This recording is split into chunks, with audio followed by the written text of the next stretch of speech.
The aisle was decorated with roses. Guests held their breath as the music swelled, waiting for the moment every bride dreams of. But instead of a promise of forever, I watched my groom vanish. One minute he was standing at the altar, the next he disappeared into the back room. Whispers turned into gasps when he returned, not alone, but holding the hand of another woman. My heart shattered in front of everyone. The love of my life, the man I gave everything to, introduced his lover at our wedding. But what he didn't know was that I had prepared for this moment. A secret guest was waiting among the crowd, someone who carried the truth he had tried to bury for years. And when that truth came out, the betrayal he thought he had orchestrated turned into his greatest humiliation. Love is supposed to be about trust, about two people choosing each other above all else. At least, that's what I believed when I met Daniel. We weren't born into wealth, but we built our love through sacrifice. My parents gave up their savings to help us with the wedding. My younger brother worked double shifts to make sure we had enough to pay the florist. I even left my dream job to move closer to Daniel's family, because he insisted his parents needed him nearby. From the outside, our story looked like one of devotion and endurance. We faced every hardship hand in hand. But behind the smiles, there were small cracks. Times when Daniel's phone would buzz late at night and he would step out of the room. Moments when he claimed he was too busy with work dinners, but came home smelling like perfume I didn't own. Still, I brushed off my doubts. Love, I thought, requires forgiveness. It requires believing in the person you've chosen, even when the signs don't add up. So I silenced my fears and planned the perfect wedding. I told myself that the ceremony would wipe away all uncertainty, that the vows we exchanged would seal our bond forever. But I was wrong. On the very day that should have been my happiest, the truth I had ignored came crashing down in front of everyone I loved. And what happened next became a story my family would never forget. In the weeks leading up to the wedding, life seemed almost too perfect. Daniel would kiss my forehead every morning before heading to work, whispering promises about the life we were about to start. "Soon, we'll be husband and wife," he'd say, as if the words themselves were a shield against the world. I threw myself into planning, determined to make everything flawless. Every lace detail on my dress, every flower in the arrangement, every song on the playlist carried pieces of my heart. Friends told me I was glowing, and maybe I was. After years of giving, of trusting, I thought I was finally being rewarded. Still, there were moments that unsettled me. He'd come home later than usual, his tie loosened, his phone tucked carefully in his pocket. When I asked about his day, he'd brush me off with a tired smile. "Just work stress, babe. Don't worry." And I wanted to believe him. My mother, who had always been sharp-eyed, pulled me aside one evening as we folded ribbons for the reception. "Are you sure about him?" she asked softly. "Sometimes I see shadows in his eyes." I laughed it off. All grooms get nervous before the wedding. But her words lingered. To distract myself, I focused on the little joys. My best friend, Clara, organized a bridal shower filled with laughter and wine. My brother surprised me with a slideshow of childhood photos, reminding me of how far I'd come. And Daniel, well, he played the part of a doting fiancé perfectly. He brought me coffee on stressful mornings. He sent me sweet texts in the middle of the day. He even suggested writing our vows separately, so the words would be more heartfelt. I thought it was romantic. But looking back, I realize it was part of his act, crafting the illusion of a man deeply in love while hiding a truth too cruel for me to imagine. The night before the wedding, we had a rehearsal dinner. Daniel's smile never wavered, even as his phone buzzed more than usual.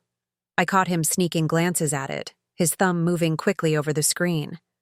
When I asked who it was, he shrugged. "Just my best man, making sure everything's in order." I wanted so badly to believe him that I ignored the pit in my stomach. And then came the wedding day. The morning sun streamed through the windows as I slipped into my gown, surrounded by laughter and tears of joy. My father's hands shook as he fastened my bracelet. "You deserve the world, sweetheart," he whispered. Guests filled the church with anticipation. Music swelled. My heart pounded as I prepared to walk down the aisle. And there he was, Daniel, waiting at the altar, smiling as if nothing in the world could touch us. For a fleeting moment, I believed in the fairy tale. But fairy tales have endings, and mine was about to collapse in the most devastating way. The organ music swelled, and I took my father's arm, walking down the aisle with trembling steps. Every face turned toward me, smiling, beaming with expectation. I fixed my eyes on Daniel at the altar, my soon-to-be husband, the man I thought would stand by me for the rest of my life. But just as I reached halfway, something strange happened. His smile faltered. His hands, clasped in front of him, shook. He glanced toward the back of the church, and in a flash, he was gone. The guests gasped as whispers rippled through the pews. My father froze, tightening his grip on me. "What's happening?" he murmured, but I had no answer. My veil trembled as panic set in. Minutes stretched like hours until Daniel reappeared, but he wasn't alone. He walked back into the church holding another woman's hand.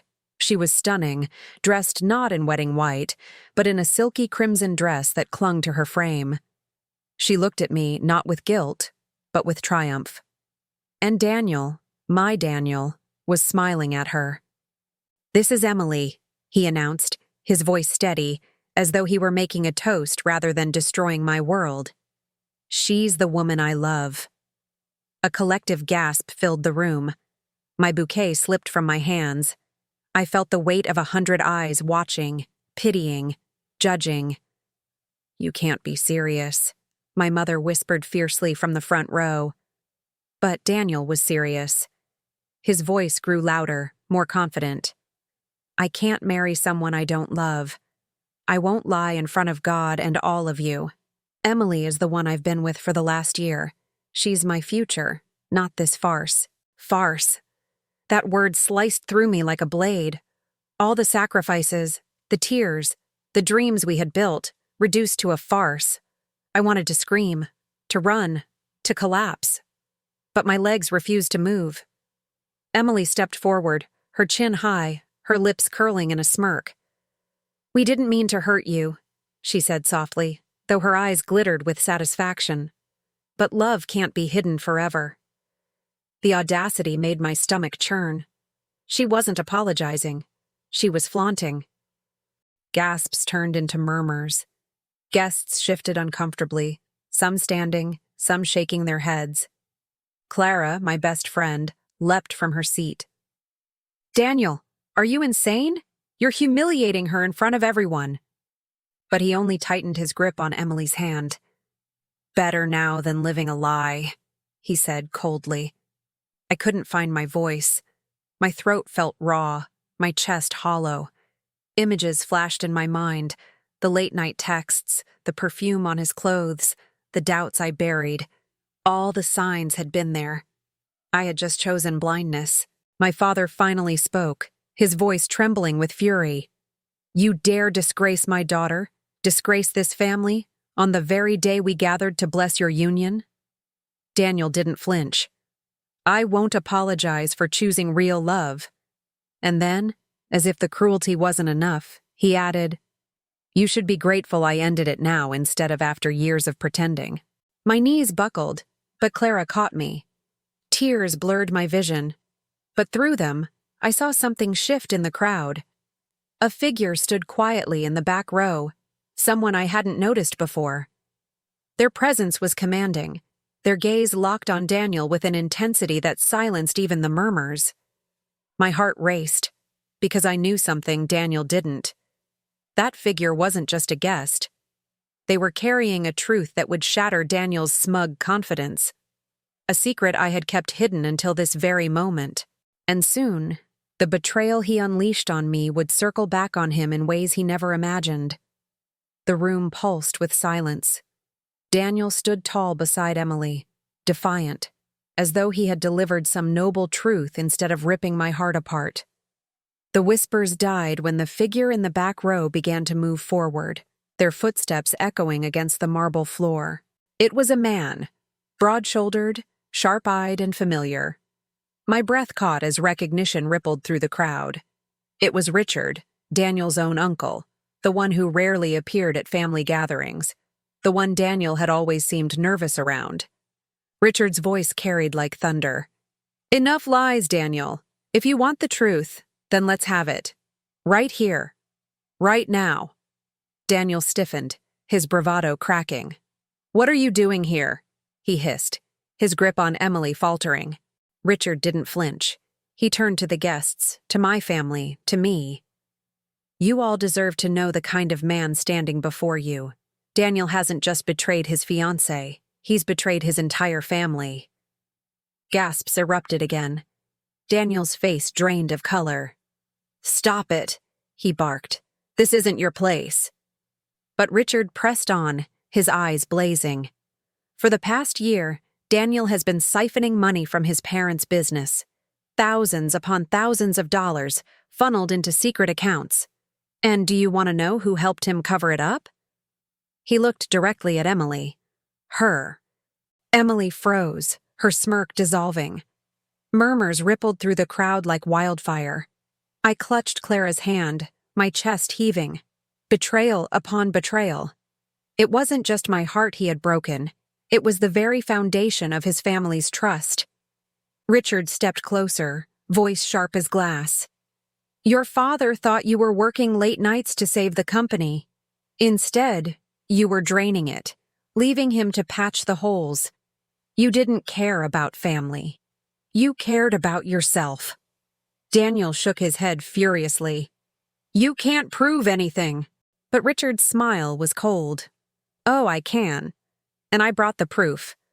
He raised a folder thick with papers, stamped and signed, accounts and transfers laid bare. "I wasn't going to reveal this today, but since you wanted honesty in front of God and all these witnesses, here it is." The church exploded with shock. Daniel's mother buried her face in her hands. His father stood rigid, his jaw clenched, betrayal radiating from his eyes. Emily yanked her hand from Daniel's, fury twisting her features. "You told me it was just between us. You told me no one would ever know." Daniel's mask crumbled. His voice cracked. "Emily, don't." But Emily was already stepping back, away from him. "You've ruined me. I thought I was with a man who had courage. You're nothing but a coward and a thief." Her words cut deeper than any blade. For the first time that day, Daniel looked small, powerless. And in that moment, something inside me shifted. The pain didn't vanish, but it transformed. His betrayal no longer defined me. It defined him. Richard turned to me, his expression softening. "You didn't deserve this. None of it. But sometimes the cruelest truths reveal the strongest hearts." Tears streamed down my face, but they weren't just from sorrow. They were from release. The weight I had carried, the doubts, the blind faith, it all lifted. Daniel collapsed into a pew, his head in his hands, surrounded by the ruins of his lies. Emily stormed out, her heels echoing down the aisle, leaving him alone. And me? I stood tall, heartbroken, yes, but unbroken, because the secret Daniel thought he controlled had destroyed him instead. The man who left me at the altar didn't just lose his bride, he lost his family, his reputation, and the last shred of respect he ever had. Karma had arrived, wearing the face of truth. In the end, betrayal doesn't just wound, it unmasks. Daniel thought he could humiliate me, parade his lover, and walk away unscathed. But the truth has a way of finding its moment, and when it did, he was the one left standing in ruins.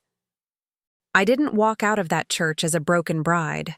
I walked out as someone freed from his lies, his deceit, his shadow. Painful as it was, that day showed me that love without honesty is nothing more than illusion. The lesson? Trust is fragile.